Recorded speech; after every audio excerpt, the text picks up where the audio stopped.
Bienvenue à nouveau pour plus d'infos sur NC Sport Nouvelles hebdomadaires. Vos principaux sports nautiques dans cette édition. Emma Wilson et Radoslav Furmanski sont sacrés champions de la RSX Youth Champs 2014 à Clearwater en Floride. La Volvo Ocean Race 120 secondes de mise à jour. Regardez les images complètes avec NC Sports. Et puis Sébastien Destremo, notre correspondant principal de la dernière de la VOR virtuelle.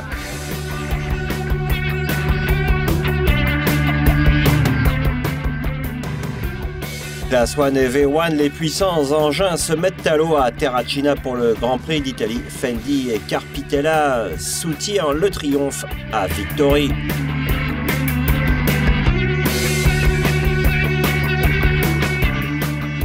Entre le calme et le tumulte, une super Middle Sea Race 2014 autour de la Sicile.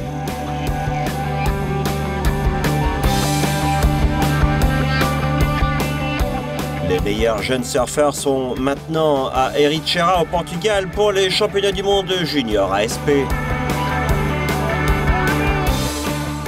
NC Sports, plongé dans l'action.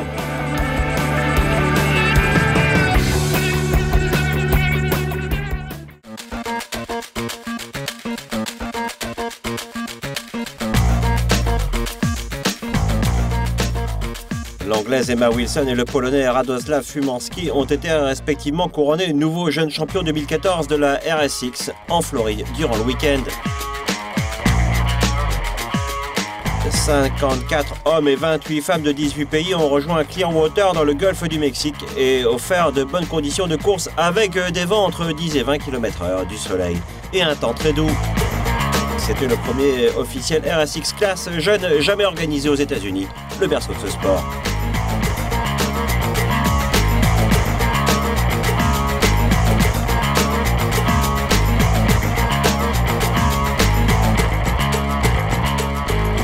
En course contre la grande Emma Wilson, qui est maintenant devenue la nouvelle enfant prodige du Royaume-Uni. Elle a épinglé non seulement pour le titre de catégorie des moins de 17 ans, mais aussi le titre de championne du monde junior. Avec quelques déboires, sa performance est améliorée sans relâche dans la série des 12 régates, avec une victoire en course 9 et 3 autres placements sur le podium, y compris une importante deuxième place décisive dans la course à la médaille. La Française Bérénice Maigre n'a pas réussi à lui soutirer ses 2 victoires. En 10e position dans la dernière régate, elle décroche une 2e place.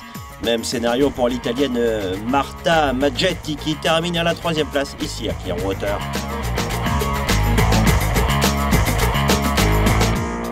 Radoslav Furmanski et Mattia Camboni ont misé sur une grande bataille pour le titre mondial junior de la RSX masculine. Le Polonais et l'Italien ont décidé d'en découdre durant la plupart du championnat.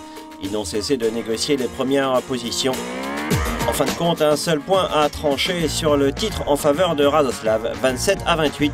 De grandes performances également pour l'Espagnol Tony Bonnet qui a complété le podium en 3e place.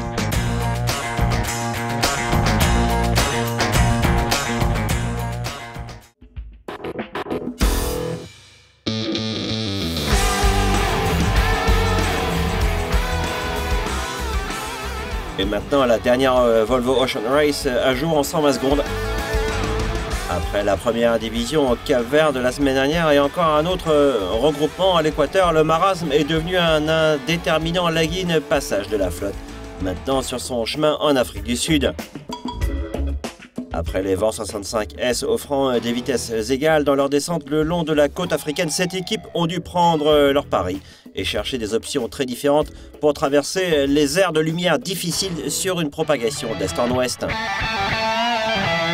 Vestas Wind a pris la route intérieure radicale. Abu Dhabi et Brunel sont restés à l'extérieur conservateur, tandis que légèrement derrière, Dofteng, Mapfre, SCA et Alvi Medica à la droite au but.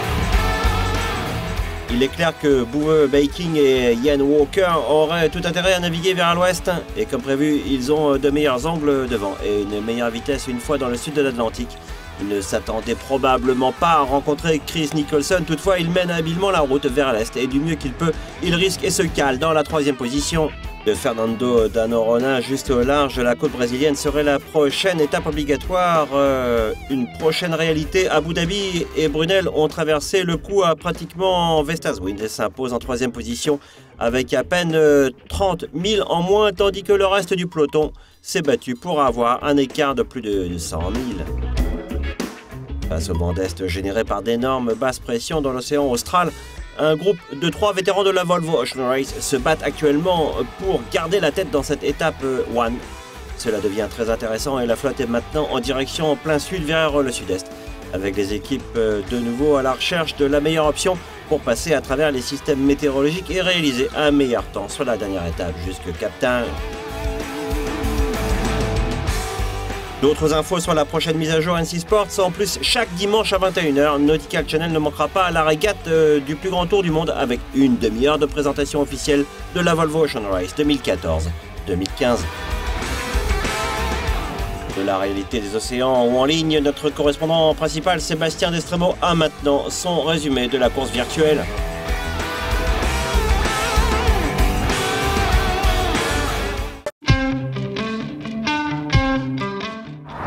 Vous regardez VR News, le journal de la voile virtuelle fait pour vous et par vous.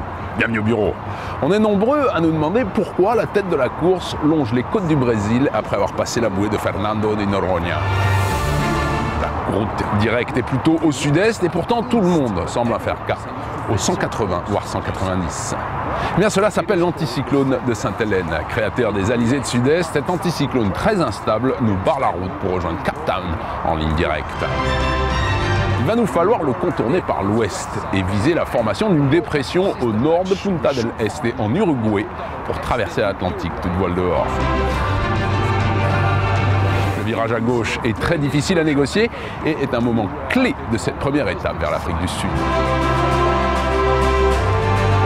Avant d'écouter un de nos joueurs du groupe de tête, contacté via Skype et surtout pour ne pas mettre de pression supplémentaire, je vous rappelle que le vainqueur à Cape Town me rejoindra à Abu Dhabi en janvier prochain pour assister au départ de la 3e étape. Pas mal ça, non?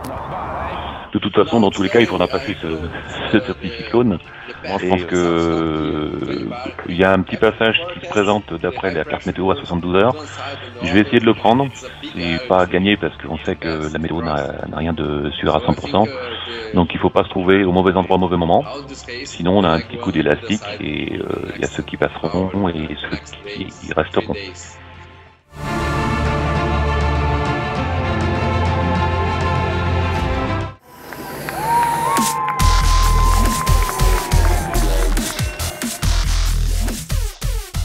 Luca Fendi et Giovanni Carpitella sur LFF10 ont prouvé qu'ils peuvent être un cran au-dessus du reste la semaine dernière après avoir obtenu une 2e place dans la première course et une indiscutable première place dans la 2e course dans leur propre zone de Terracina. Une très belle course depuis le début parce que nous nous sommes tout de suite battus contre Victory. Nous avons eu un peu plus d'espace, mais nous avons renoncé à cet espace dans le premier tour quand nous sommes sortis de la bouée. Nous avions eu un avantage et nous avons forcé comme des fous pour la descente et nous sommes arrivés devant avec le bateau. Et nous avons décidé de ne pas tirer la manette des gaz et nous entrons dans le premier virage à pleine vitesse.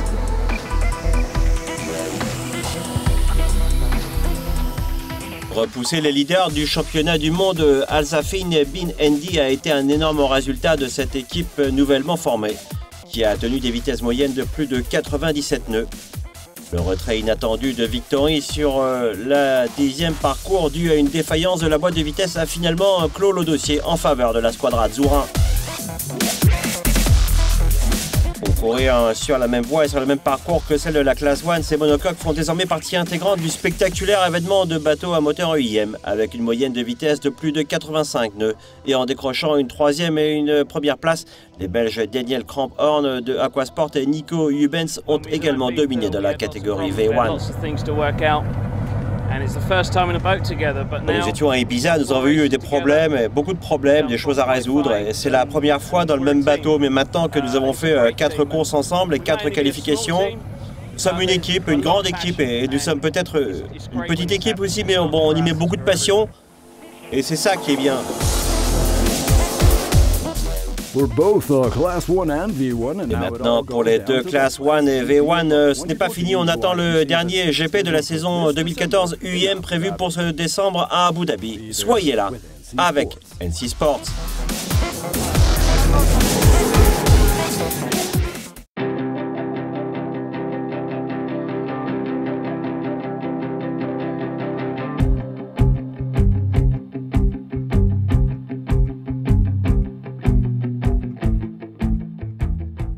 La course de 606 milles nautiques autour de la Sicile avec départ et arrivée à Malte est un classique de la Méditerranée depuis 1968. Et cette année, la 35e édition de la Rolex Middle Sea Race est passée de l'insipide au spectaculaire, ce qui prouve que cela peut toujours être une régate difficile. Dans ce rituel annuel épique, les canons du fort de la Valette ont de nouveau marqué le début de la course dans le Grand Harbour avec des vents du sud très légers qui ont conditionné la première partie de la course. Dans la lutte initiale pour les vents, les grands yachts avancent lentement puis ont géré efficacement les brises entrantes sur la deuxième manche nocturne de l'île et retour vers Malte. Le chêne Schumann Ezimit Europa 2 a été le premier dans la Valette et a remporté la ligne d'honneur en 3 jours 10h42 tandis que Rand de Niklas Zenstrom est arrivé à Malte 2 heures plus tard en tant que vainqueur en IRC1. Par contre, les classes les plus petites et donc les plus lentes, les moins chanceuses, les conditions ont radicalement changé pour eux le 5e jour de course avec des vents violents jusqu'à 60 nœuds balayant le parcours de la course. Et dans la tempête, près de 50 bateaux où la moitié de la flotte a été contrainte de renoncer à cette régate mémorable et difficile. Ajoutant une superbe performance en tout, le vainqueur de la Middle Sea Race 2014, le J122 Arty, détenu par Lee Saltariano, qui a couvert la distance en 4 jours, 13 heures et 35 minutes.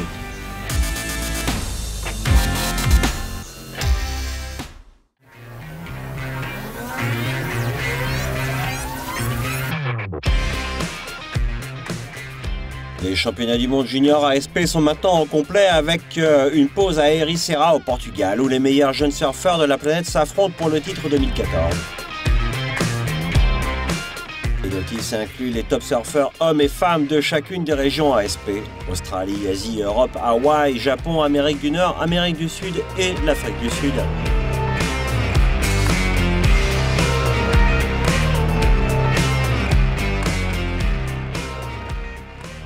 Ouvert à la catégorie des moins de 21 ans, les athlètes sont déjà en concurrence sur le Pro Tour et puis beaucoup d'entre eux cherchent des points précieux pour les qualifications des années prochaines. Et la Williams, âgée de 19 ans de Nouvelle-Zélande, essaie de défendre son titre 2013, titre du monde junior féminin ASP. Alors que la star locale Vasco Ribeiro, également 19 ans, dore son blason avec la récente victoire obtenue, un nouveau titre mondial et son titre européen.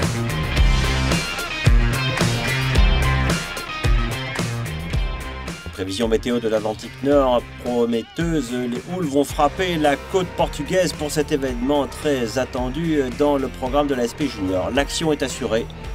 Mise à jour et les résultats complets dans la prochaine édition de NC Sports. Nouvelle hebdomadaire.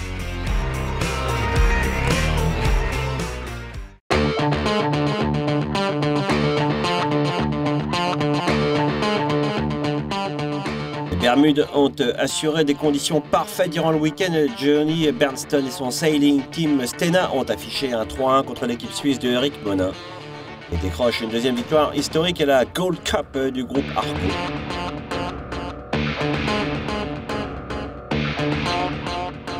Ne manquez pas la reprise complète de la ACT Six Alpari World Match Racing Tour dans le prochain Buzz NC Sport qui débutera ce samedi à 17h seulement sur Nautical Channel.